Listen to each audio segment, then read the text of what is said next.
$1 million. You really think you can beat me, boy? I accept the bet. I'll bet $1 million this Maid's son can't last 5 moves against me. Charles Whitmore said it loud enough for every guest in the ballroom to hear. The string quartet stopped first. Then the laughter started. Small at first, polite, nervous. The kind of laughter rich people use when they are not sure if cruelty is a joke, but they laugh anyway because the man holding the room is the one who paid for the chandeliers. Charles stood beside the ivory chessboard with a crystal glass in one hand and a signed check in the other. His tuxedo fit perfectly. His silver hair was combed back. His smile had the smooth confidence of a man who had spent his whole life watching doors open before he touched them.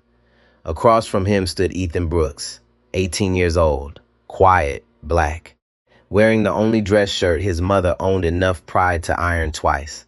He had come to the Whitmore estate through the service entrance, the same way his mother did every morning before sunrise.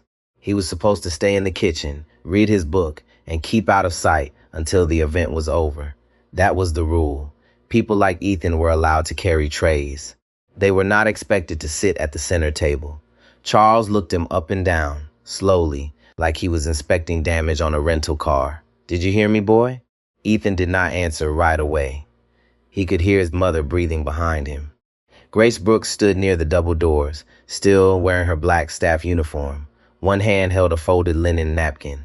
The other pressed against her stomach, as if she could hold herself together by force. Her eyes pleaded with him. Not here, not tonight, not with him. But Ethan kept looking at the board. The pieces gleamed under the spotlight, pale ivory kings, carved knights, bishops with tiny, polished faces, a board worth more than the apartment where he and his mother slept. Charles slapped the check onto the table. The sound cracked through the room. $1 million, he said again. 5 moves. That's all I'm giving him. If he survives that long, I'll call it charity. A woman in pearls covered her mouth, but she was smiling. A man near the bar whispered, "This should be entertaining." Ryan Whitmore, Charles's son, stood frozen near the back of the room. His face had gone pale. He knew enough about his father to be ashamed, not enough to stop him. Charles leaned closer to Ethan.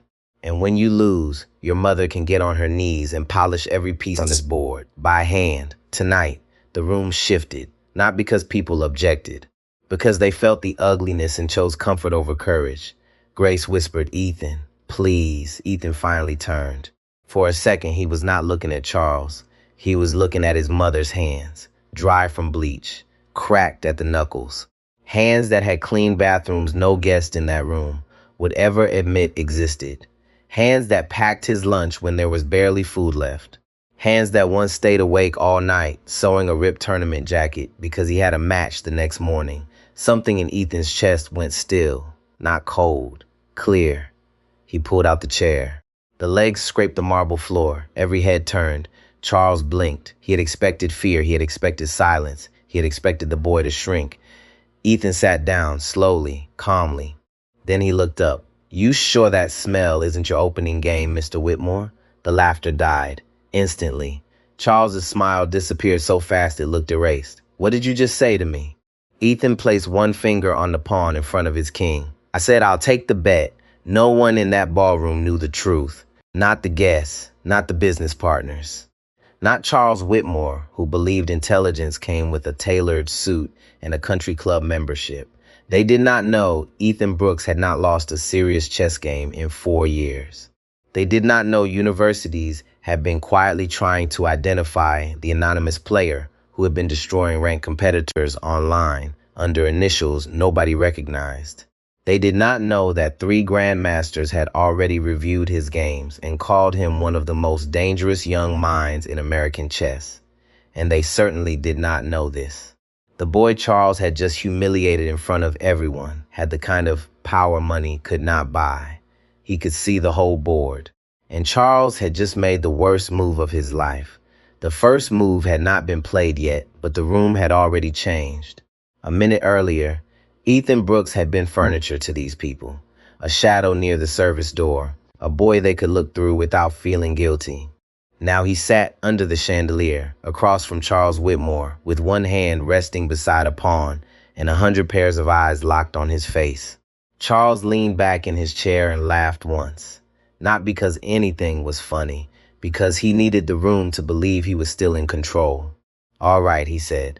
"Let's not pretend this is more than it is." He turned toward the guests, lifting both hands like a man hosting a charity auction.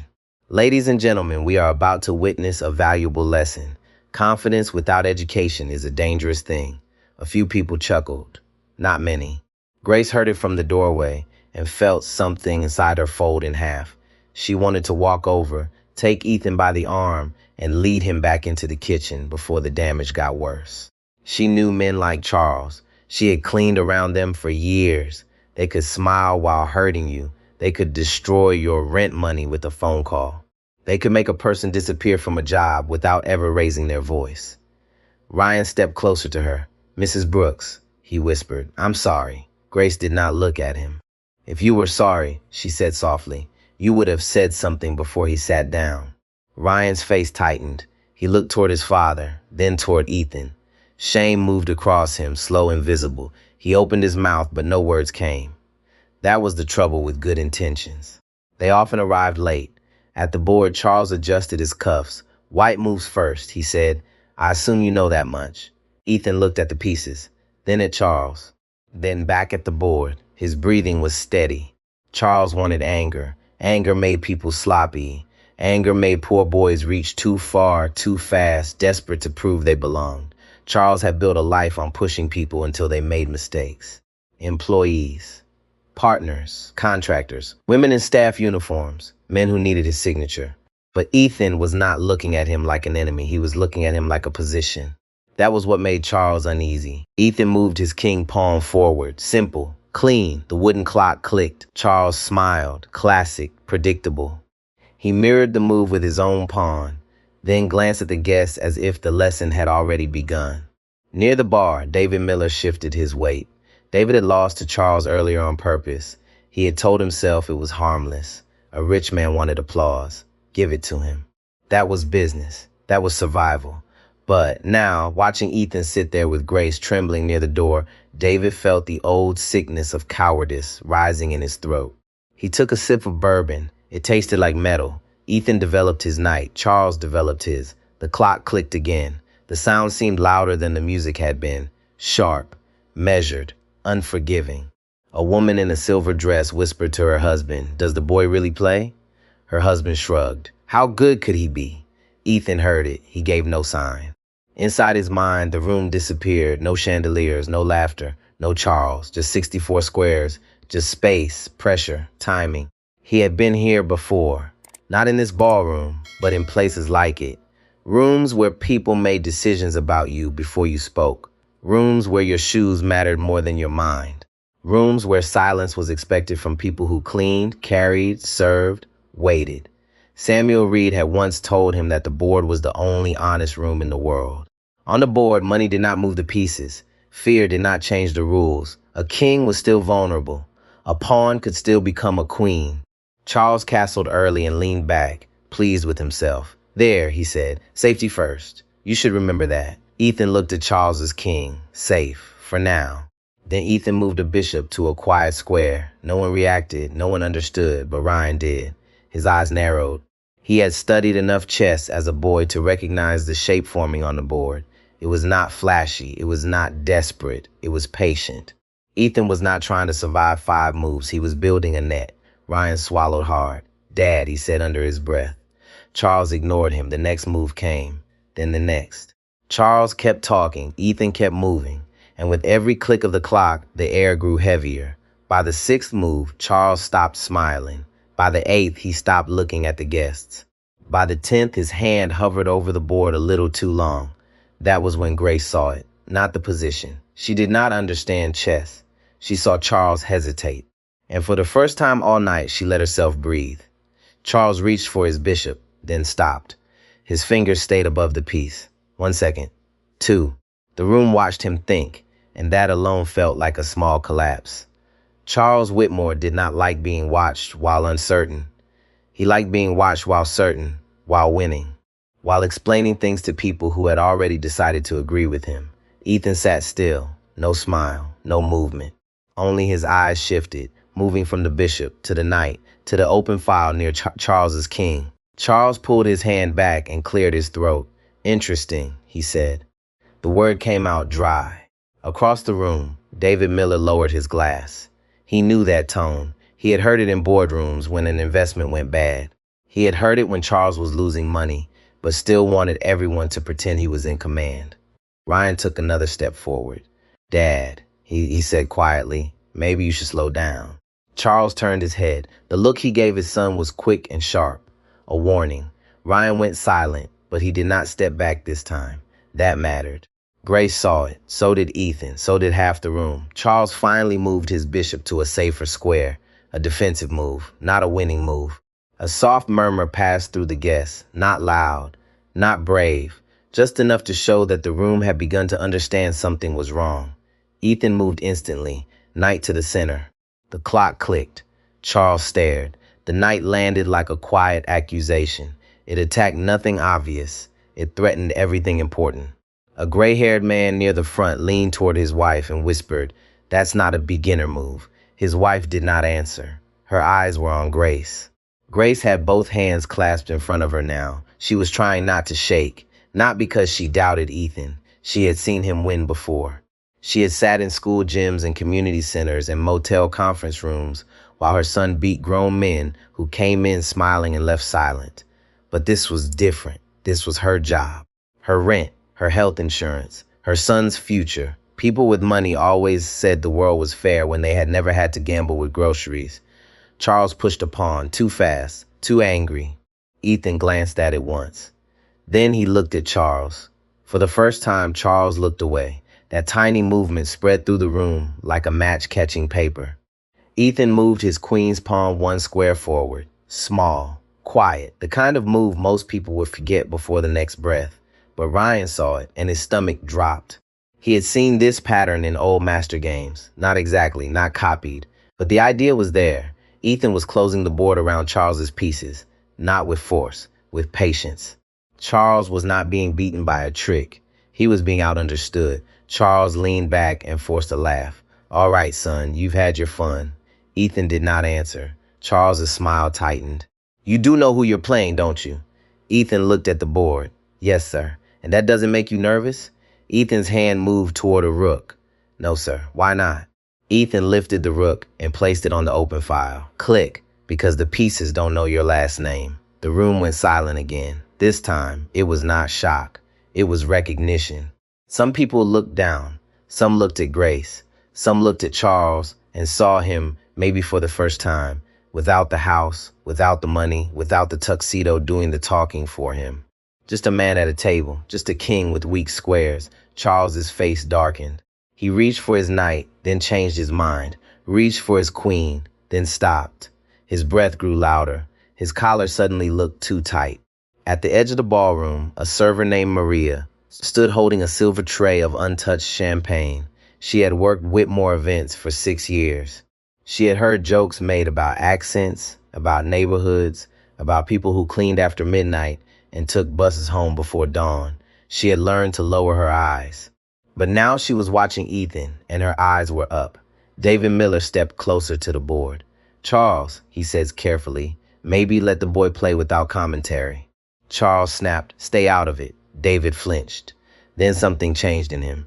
He did not move back. "No," David said, voice low. "I should have said something earlier." The words landed hard. Not because they were grand, because they were late and honest. Charles stared at him as if betrayal had a sound. Ethan moved again. A bishop slid across the board. Suddenly, Charles's king had fewer places to breathe. Ryan whispered, "Oh my God." Charles heard it. What? Ryan looked at the board, then at Ethan. "That's a mating net." Charles laughed once. But nobody joined him. Ethan pressed the clock and waited. Charles looked at the board as if the pieces had betrayed him. His king was not in check yet. That was the worst part. There was no emergency he could point to. No single disaster. No loud collapse. Just pressure. Quiet pressure. The kind that closed around a man before he realized he had built the cage himself. He picked up his queen, then put it down. He touched a rook, then pulled back. His thumb rubbed against his wedding ring, turning it once, twice, 3 times. Ethan watched without judgment. That made Charles angrier. He wanted defiance. He wanted fear. He wanted the boy to give him something ugly enough to punish. But Ethan gave him nothing, only patience. Finally, Charles moved his queen across the board, trying to force a trade. It looked strong. It looked adult. It looked like the kind of move a man makes when he wants the room to see he still has options. Ryan closed his eyes. David Miller whispered. No, Charles heard him. What now? David did not answer. He was looking at Ethan's face. Ethan had not moved, not even a blink. Then Ethan lifted his knight. One clean jump. The piece landed in front of Charles's queen. Fork. The queen and rook were both under attack. A sound moved through the ballroom. Not a gasp. Lower than that. The sound of people realizing they had been watching the wrong man. Charles stared at the knight. His face changed color. The red left first. Then the confidence. What remained was something pale and exposed. That's illegal, he said. Ryan stepped closer. No, it's legal. Charles snapped his head toward him. I know the rules. Ryan's voice shook, but he held it. Then you know he just won material. The words were simple, clean, fatal. For a second, Charles looked like he might stand up and end the whole thing. Declare the boy rude. Declare the bet informal. Declare the room mistaken. Men like him always had exits. Contracts had clauses. Promises had interpretations. Humiliation had security guards. But every phone in the room was up now. Not all of them. Enough. Tiny black screens held the scene in place. Charles saw them. So did Ethan. So did Grace. Her hand went to her mouth. She was not thinking about money. Not yet. She was thinking about proof.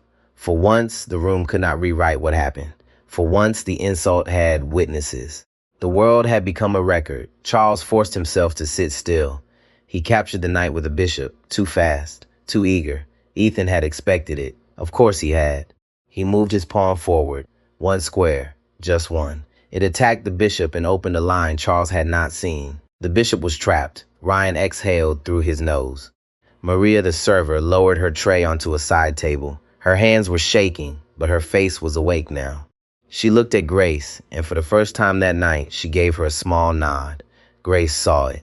Something softened in her eyes. That nod was not rescue. It did not erase years of swallowing words. It did not pay bills or undo humiliation, but it said, I see you. Sometimes, after a lifetime of being treated like air, being seen was enough to keep standing. Charles moved again, then Ethan. The clock clicked. Charles's pieces began to disappear from good squares. His queen retreated. His rook froze. His king sat behind pawns that looked less like protection and more like a locked door. The guests had stopped drinking. No one laughed. No one whispered now unless they knew the game. And the ones who knew were silent for another reason. They could see it coming. Charles could feel it before he understood it. His breathing changed. His shoulders lifted and dropped. He stared at Ethan's little pawn on the far side of the board, the same pawn that had been ignored all night. It was 2 squares from promotion. Charles pointed at it. That pawn can't matter. Ethan looked at the pawn, then at his mother, then back at Charles. It already does. Charles moved his rook to stop it. Ethan moved his bishop. Block. Charles moved his queen. Ethan moved his rook. Cut off. Charles pushed a pawn. Ethan captured. The move by, move. Breath by breath, the small pawn kept walking. Grace remembered Ethan at 6 years old, sitting at the kitchen table with a cereal box between them because they could not afford a real chessboard. She remembered him asking why the pawn moved so slowly.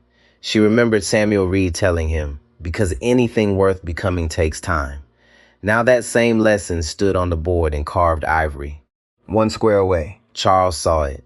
His lips parted. For the first time all night, he said nothing. Ethan reached for the pawn. The room held its breath. Ethan's fingers closed around the pawn. For one breath, nobody moved. Even the air seemed careful.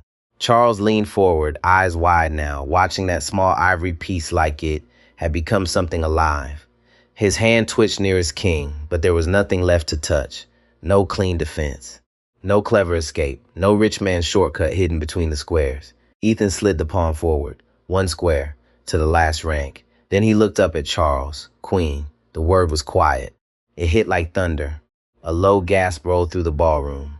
Someone near the window whispered, "My God." Maria pressed both hands to her mouth. David Miller took 1 step back as if the board itself had pushed him. Grace did not move. She could not. Her son had just turned the smallest piece on the board into the strongest one in the room. For a moment, she saw every morning that had led here. Ethan at the kitchen table before sunrise. Ethan carrying tournament flyers in a backpack with a broken zipper.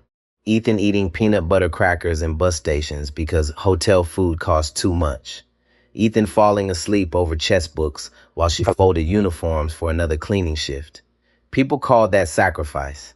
Grace had always called it love. Charles stared at the promoted queen. "There is no extra queen," he said. His voice sounded strange, thin, almost pleading.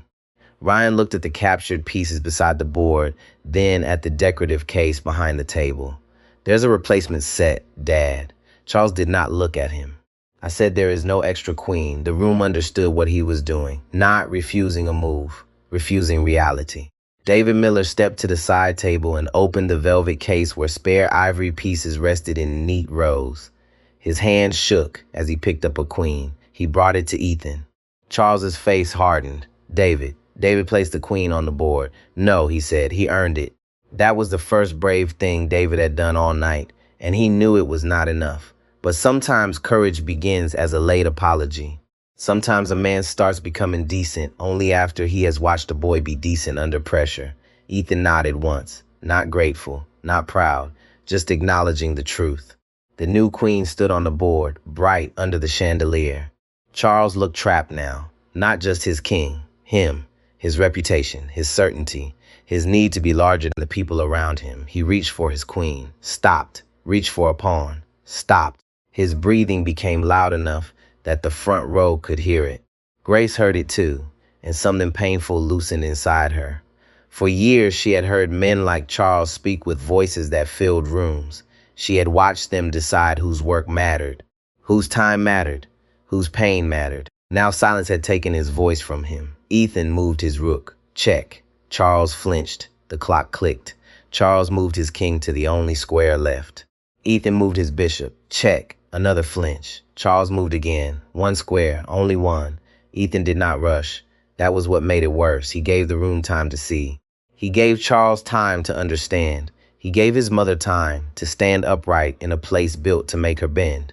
Then he reached for the queen he had made from a pawn. Ryan whispered, "It's over." Charles snapped quiet, but his voice cracked. Ethan lifted the queen. The ballroom seemed to narrow around his hand. Chandeliers, marble, phones, faces. All of it faded behind that one small movement. He placed the queen beside Charles's king. Not hard, not dramatic, just final. Checkmate. No one clapped, not at first. The silence was too full. Charles stared at the board.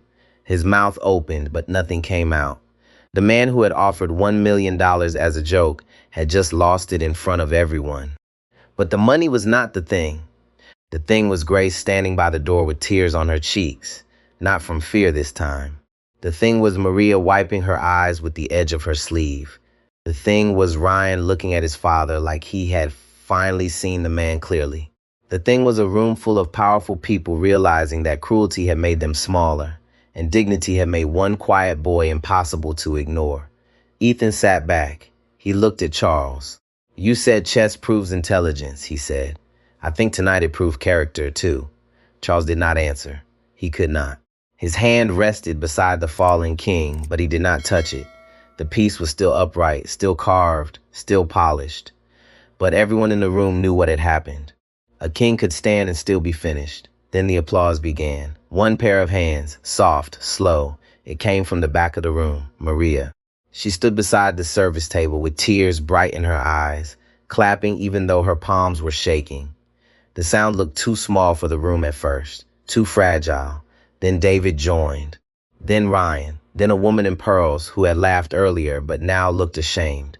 Then another guest. Then another. Soon the ballroom filled with applause, not wild, not festive, but heavy with recognition. It was the sound of people trying, too late, to put respect where silence had been. Grace covered her mouth. Ethan turned toward her. For the first time all night, his face changed. He looked 18 again, not like a weapon, not like a symbol, just a son looking for his mother. Grace walked toward him, but she did not run. Running would have looked like panic, and she was done with panic. She walked straight across the marble floor, past the guests who suddenly moved aside for her, past men who had not known her name an hour ago, past women who had handed her empty glasses without looking at her face. Ethan stood. When Grace reached him, she touched his cheek with both hands. "You okay, baby?" Her voice broke on the last word. Ethan nodded. "I'm okay." She searched his eyes because mothers do not trust words when the heart is at stake. "You sure?" He swallowed. "No." That was the truth. Grace pulled him into her arms. The room kept clapping, but for Ethan, the sound went distant. He smelled starch on her uniform, lemon cleaner, the faint lavender soap she bought when it was on sale. He closed his eyes and the pressure he had held inside his chest all night finally cracked. He did not sob, he just breathed. Once. Hard, like a man coming up from deep water. Across the table, Charles pushed back his chair. The legs scraped loudly. The applause weakened. He stood, straightened his tuxedo jacket, and picked up the check. His face had gone blank in the way powerful men go blank when they are deciding how to rewrite a disaster. "This was an informal exhibition," he said. The room quieted. There it was. The escape, the clause, the door that money always built. Charles held the check between two fingers. No legal contract, no witnesses to terms, no official arbiter. A charming little performance, but not a binding wager. Grace stiffened. Ethan slowly turned. David Miller's eyes narrowed. Ryan stared at his father as if something inside him had finally broken clean. "Dad," he said. "Don't." Charles ignored him. He looked at the guests. Some looked away. Old habits returning. Fear returning. Comfort returning. Then Maria stepped forward. She raised her phone. I recorded it. Charles turned to her. "You did what?" Maria's voice trembled, but she did not lower the phone. "I recorded the bet. All of it. What you said about Mrs. Brooks, too." Another guest lifted a phone. "So did I." Then another. And I did. A quiet wave moved through the room. Screens rose one by one. Charles looked around and saw not guests anymore, but evidence. His jaw tightened. "This is private property." David stepped forward. "And you invited everyone here. You made the bet in front of the room. You humiliated a woman in front of the room. You do not get privacy only after shame becomes inconvenient." Charles stared at him. David held his ground. That mattered too. Ethan looked at the phones, then at his mother. He was not thinking like a boy now. He was thinking like someone who had learned that power was not always loud. Sometimes power was documentation, witnesses, calm. The truth kept intact. Ryan walked to the table. He picked up the check from his father's hand. Charles gripped it for half a second. Ryan did not pull hard, he just looked at him. "Let go." The room froze. Charles let go. Ryan placed the check in front of Ethan. His voice was quiet. "He won." Ethan looked down at the check. Then he looked at Charles. "No," he said. The room stopped breathing again. "I won the game," Ethan said, "but this is bigger than a game." Ethan's words stayed in the room like smoke. "This is bigger than a game." No one moved. Charles stared at him, confused by the one thing he had never learned how to handle. Restraint. He understood ambition. He understood revenge. He understood people taking what they could grab. But Ethan did not reach for the check. That made him dangerous in a different way. Ethan placed both hands on the edge of the table. "My mother has worked in this house for almost 3 years," he said. "She has cleaned your floors, washed your dishes, folded your linens, and walked through your service door before the sun came up." Grace whispered, "Ethan." He looked at her gently. "I know, Mom." Then he turned back to the room, and most of you never knew her name. A few guests looked down. A woman in a navy dress touched a pearl necklace at her throat, as if it had suddenly become too tight. A man near the windows folded his arms, then unfolded them. Shame has a way of making the body search for somewhere to hide. Ethan's voice stayed calm. "That is not just about my mother. That is about every person who serves food at your events. Every driver who waits outside in the cold. Every janitor who cleans your offices after you go home. Every person you call help, 'cause saying their name make them too real." Maria lowered her phone. Tears slid down her cheeks now, but she did not wipe them away. David Miller stared at the floor. Ryan looked at his father. Charles's jaw worked, but no words came. The room had shifted again, not toward Ethan's talent this time, toward the truth behind it. Chess was only the doorway. What stood behind it was older, heavier. A whole system of people being treated as invisible until their labor was needed and their dignity was inconvenient. Ethan reached into his jacket pocket. He pulled out a small black night pen. The enamel was chipped along one edge. The metal had dulled from years of use. He held it in his palm for a moment, thumb resting over the horse's head. "My first coach gave me this," he said. "Samuel Reed. He ran a free chess program at a community center with bad lighting and donated boards. He used to tell us that the night moves different because some people are born having to find another way." His voice slowed. "That place saved me." Grace closed her eyes. She remembered Samuel, his old cardigan, his patient hands, the way he waited for Ethan to think instead of rushing him. The way he called every child at that center Mr. or Miss because he said respect should not wait until adulthood. Ethan set the pen beside the check. "So if Mr. Whitmore honors what he said, the money will not go to me." Charles frowned. Ryan looked up. Ethan continued. "It will go into a legal trust for chess programs in public schools and community centers that cannot afford boards, clocks, transportation, or entry fees. Kids should not need rich parents to discover what their minds can do." The room went silent in a new way, not stunned, listening. Ethan looked at David. "You know lawyers." David nodded slowly. "Yes. Then help make it clean." David's eyes grew wet. He swallowed once. "I will." Charles finally found his voice. "You think you can stand in my house and tell me what to do with my money?" Ethan looked at him. "No, sir." A pause. "I think you told us what you would do with your money. I am just asking the witnesses to remember." Phones rose again, not as weapons now, as records. Ryan stepped beside Ethan. "I'll testify to what he said." Charles turned on him. "You will do no such thing." Ryan's face tightened, but he did not fold. "For once, Dad, I am going to do exactly what I should have done sooner." That cut deeper than any move on the board. Grace looked at Ryan, and for the first time, she saw not the son of the man who signed her checks, but a young man trying to step out from a shadow he had helped keep alive. Charles backed away from the table. His eyes moved across the guests, searching for loyalty. What he found was hesitation, phones, silence, faces no longer willing to rescue him from himself. Then Maria spoke. Her voice was small, but steady. "Her name is Grace Brooks." Everyone turned. Maria took one breath. "You kept calling her the maid. Her name is Grace." Grace's hand flew to her chest. Ethan looked at Maria. Something passed between them. Not victory, not relief, recognition. Charles looked smaller than he had all night. Ethan picked up the Black Knight pen and placed it back on his jacket. Then he stood beside his mother, facing the room that had tried to make them invisible. And this time, nobody looked away. By midnight, the ballroom was empty. The flowers still looked perfect. The glasses still caught the chandelier light. The ivory chessboard still sat at the center of the room. But the room itself felt different now. Smaller. Quieter, as if the walls had heard too much. Charles Whitmore stood alone near the fireplace, staring at the board from across the room. His guests had left in careful silence. No long goodbyes. No warm handshakes. No one asking about next year's gala.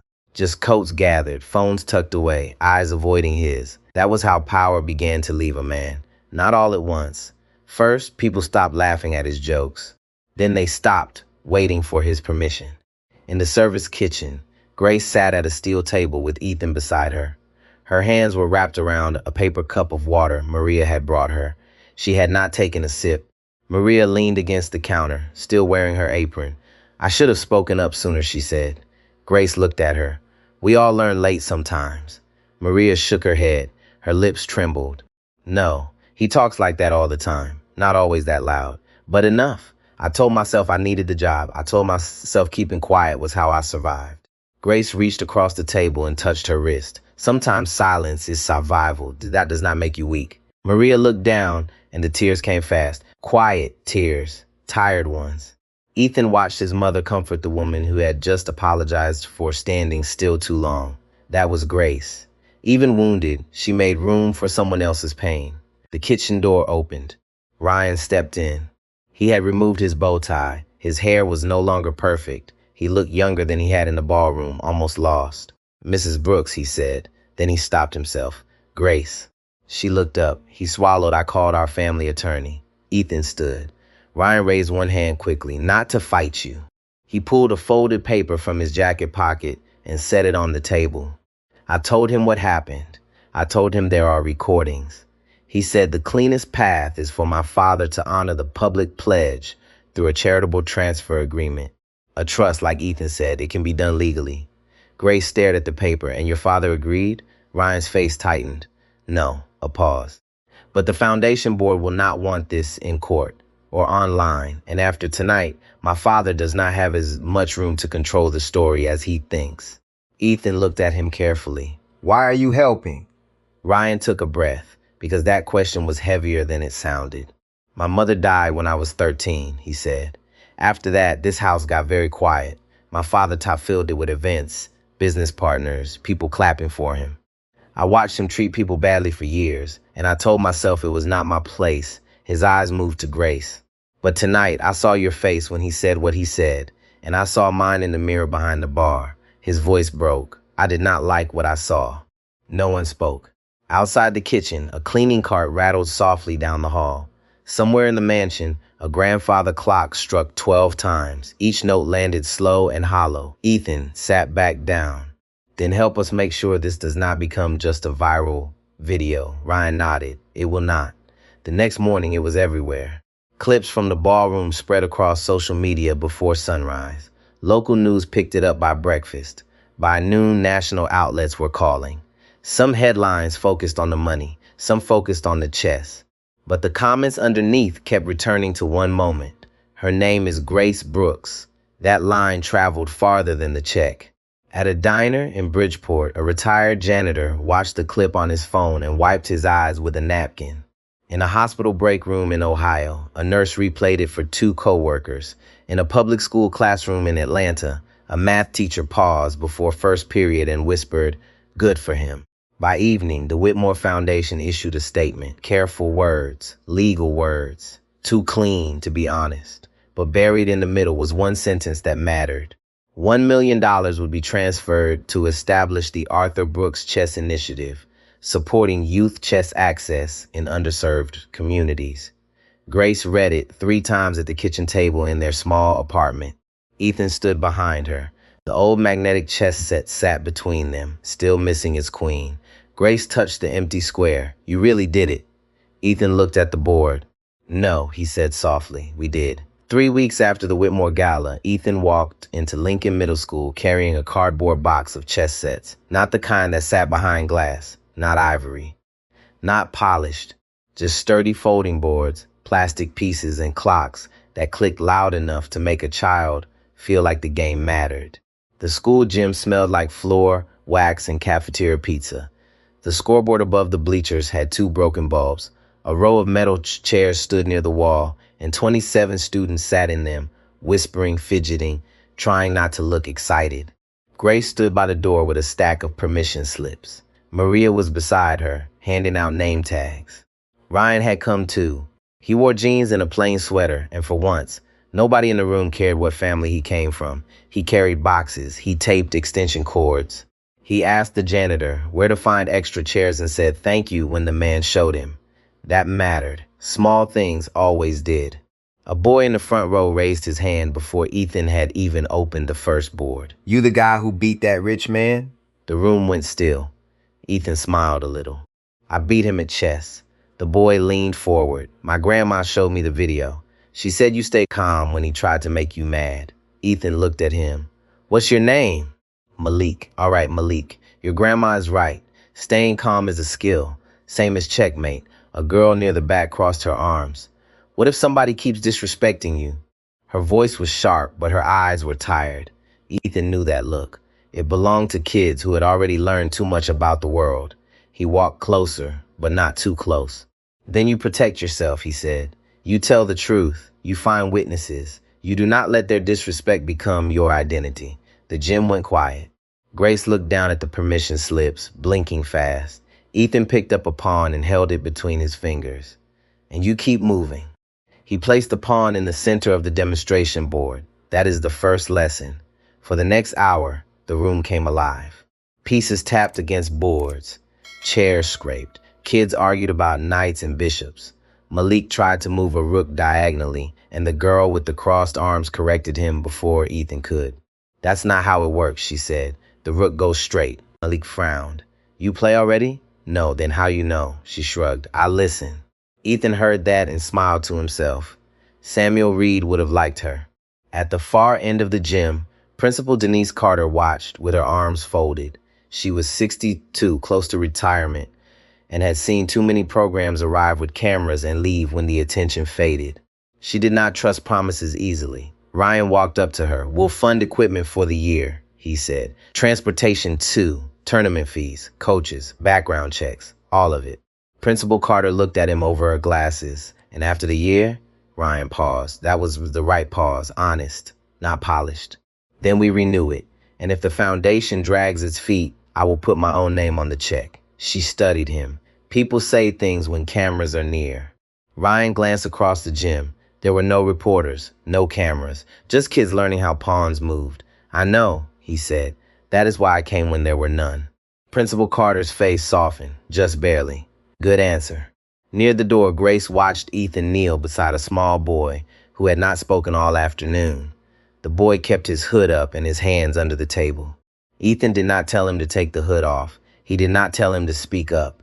He just set up the pieces slowly. "This is the king," Ethan said. "He is important, but he cannot do much alone." The boy's eyes moved to the board. "This is the queen, strongest piece." No response. "And this is the pawn, smallest piece." The boy finally whispers, "Weakest?" Ethan shook his head, most underestimated. The boy looked up, just for a second. But Grace saw it, that tiny lift of the eyes, that first thread of trust. Later, when the gym emptied, Ethan stayed behind to stack chairs. Grace came over and placed a hand on his shoulder. You gave them more than chess today. Ethan looked at the boards, the scattered score sheets, the pawns left in uneven rows. No, He said softly, "Chess just gave them a place to see themselves differently." Grace squeezed his shoulder. Outside, the evening light fell across the school parking lot. Buses hissed at the curb. Parents called children's names. Somewhere a kid shouted, "I want to come back next week." Ethan heard it, and this time he let himself smile. 1 year after the night at the Whitmore estate, Ethan Brooks sat alone in a hotel room outside St. Louis, staring at a chessboard he had just lost on. The room was quiet except for the hum of the air conditioner and the soft traffic passing on the highway below. His jacket hung over the back of a chair. His shoes sat by the door. On the desk was a paper cup of coffee gone cold, 2 marked score sheets, and the black night pen Samuel Reed had given him years ago. Ethan had entered the National Junior Invitational as one of the most watched young players in the country. People expected magic. They expected the boy from the viral video to walk through the tournament like destiny owed him something. But real life does not work that way. By Saturday night, Ethan had lost twice. Not badly, not embarrassingly, but enough. Enough to knock him out of first place. Enough to make strangers online start typing things they would never say to his face. Enough to make the old doubts come back in the dark. Maybe the gala was one night. Maybe people had made him larger than he really was. Maybe Charles Whitmore had not been the last man he needed to beat. Maybe the hardest opponent was still sitting inside him. Grace knocked once, then opened the door a few inches. "Baby?" Ethan wiped his face with his sleeve, but too late. She saw. Mothers always see. Grace stepped inside and closed the door softly behind her. She did not rush to comfort him. She knew better. Ethan did not need pity. He needed room to be human. She sat on the edge of the bed. For a while, neither of them spoke. The chessboard sat between them on the desk, pieces frozen in the position where everything had gone wrong. Finally, Ethan said, "I missed it." Grace looked at the board. What? "The move. It was there. I saw part of it, but not all of it. I thought I had control." His voice broke, and that hurt her more than tears. "I thought I was past making mistakes like that." Grace leaned forward. Ethan being gifted does not mean being finished. He looked at her. She pointed at the board. "That game did not make you, so it cannot unmake you." The words landed slowly, not like applause, like medicine. The next morning, Ethan returned to the playing hall. No cameras followed him this time. No ballroom, no chandeliers, no rich man waiting to be humbled. Just folding tables, fluorescent lights, paper pairing sheets taped to a wall, and young players with tired eyes trying to prove something to themselves. Ethan sat across from his final opponent, a quiet girl from Oregon named Rachel Kim. She looked nervous. He recognized the tight fingers, the shallow breathing, the way she kept adjusting her sleeves.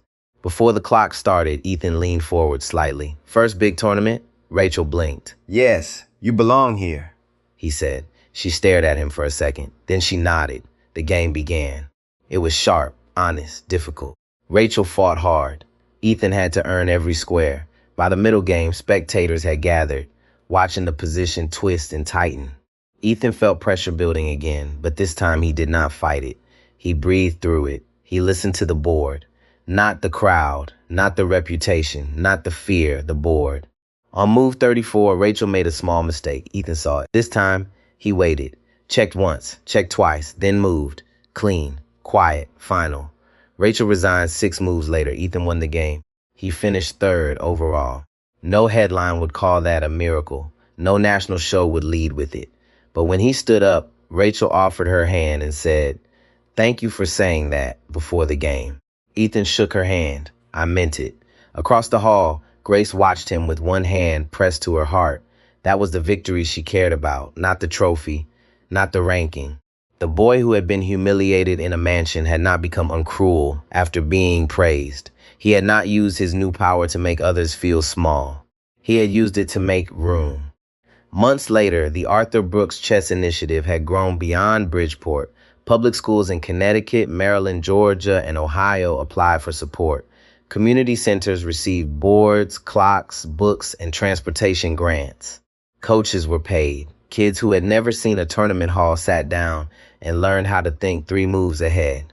At the first year celebration, Grace stood at the back of a crowded school cafeteria while Ethan spoke to a room full of students and parents. He held up a pawn. "This piece does not look powerful," he said, "but it teaches the most important lesson on the board. Keep going, one square at a time, even when nobody claps, even when nobody sees you, even when people think they already know what you can become." The room was silent. Children listened. Parents listened. Teachers listened. Ethan placed the pawn on the board. Respect is not something we save for important people. Respect is how we prove we understand that every person is important. Grace closed her eyes. Somewhere, she thought of Arthur.